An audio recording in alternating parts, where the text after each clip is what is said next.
In this neighborhood, everyone has a dog, and no one is prepared for it.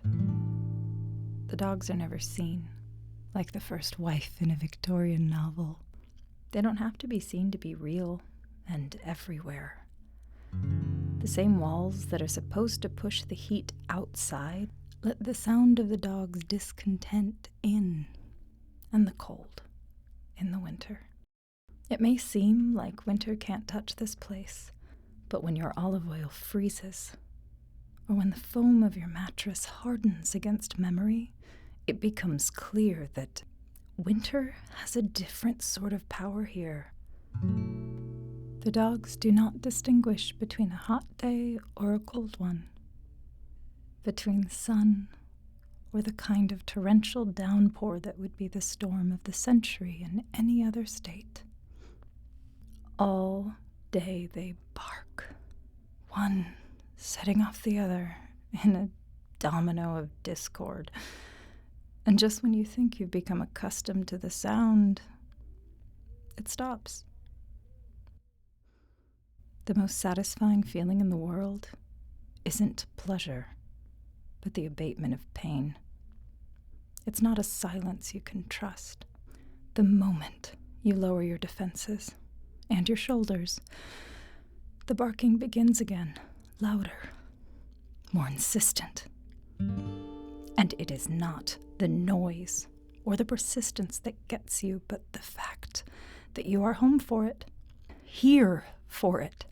And while all the people who got dogs, even though they were not home enough to tend to the dogs, are out doing whatever it is that keeps them away for so long, you're inside, expecting one day you will wake up and your life will be different. And you will be the kind of person who is needed for 10, 11, 12 hours at a stretch. A person with a purpose. But not today. You're not.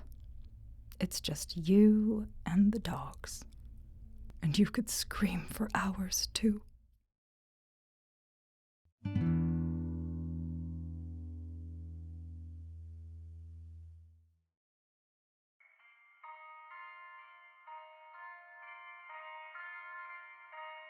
We were good at being trees, long ago. We'd been years with our knots, tallying the rains and dry spells with careful accuracy.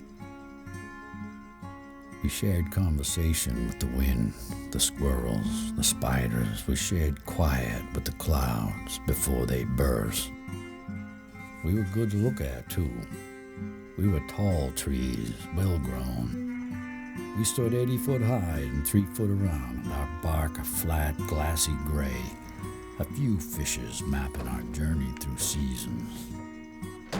In the winter, our buds were the color of coffee, dark brown and velvety, and each spring we exploded green.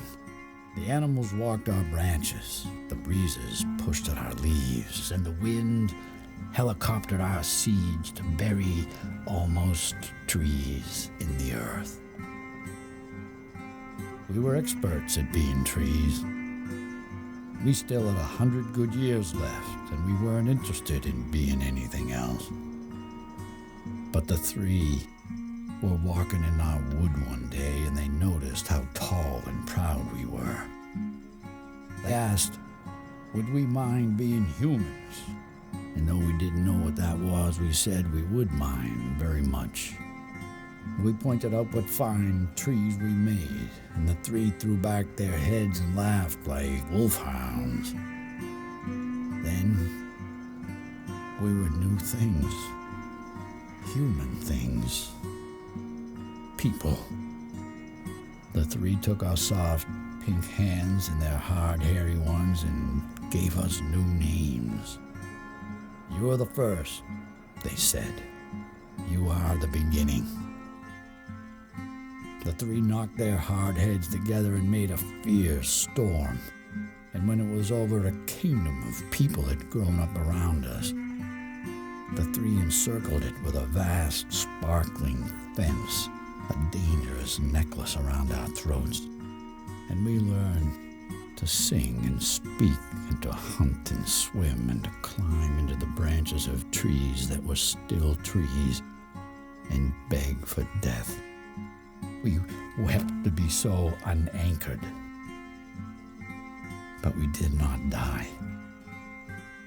We miss the wind's chattering company and the clouds' damp silence. And we sighed to see our animal friends shrink and run before us. And yet we did not die. We grew and changed and multiplied for many ages until the gods themselves passed out of the world and no one remained who had known us as trees. We are not good at being people. We are weak, our minds and bodies soft and pliable, our histories marred by violence and loss into unsteady seasons, bearing ragged bark and stunted fruit. It is easy to make new people, but difficult to grow them, these restless ones that take so long to leave the nest. We are unsure, always. Even now we long for leaves, and we sometimes leave this world early, hoping that we may shed these human bodies for the punitive grace of greening branches and deep, steady roots once more.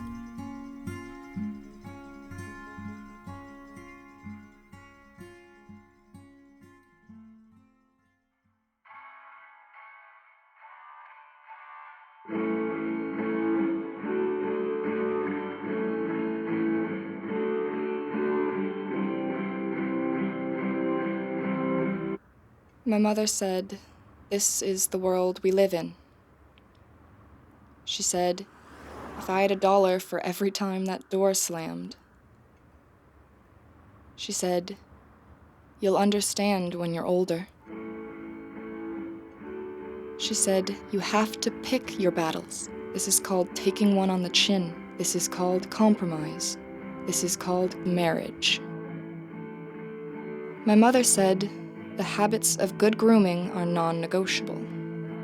She said, a lady's best accessory is her smile. She said, skinny, bowed legs can be made up for with good posture. She bought the shampoo with 1 whole egg in every bottle. She taught me to push back my cuticles with an orange stick. We make the most of what we are given. My mother said, grow petunias. They can withstand a lot of abuse. She said, grow only what can adapt. She said, he reminds me a lot of your father. She said, I beg you not to marry him. She said, beware when a man calls you angel. Every earthly thing you do will disappoint and enrage him. You do not want to be any man's angel.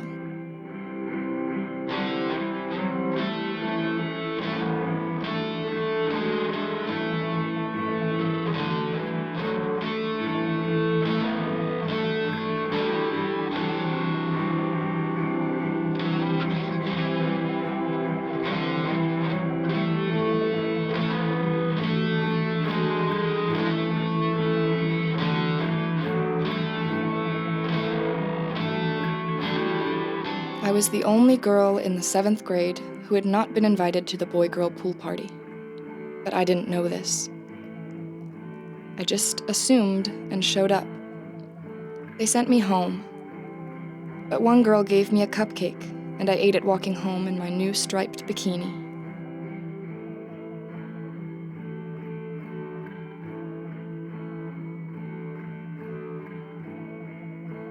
My mother said, love everyone, but trust few.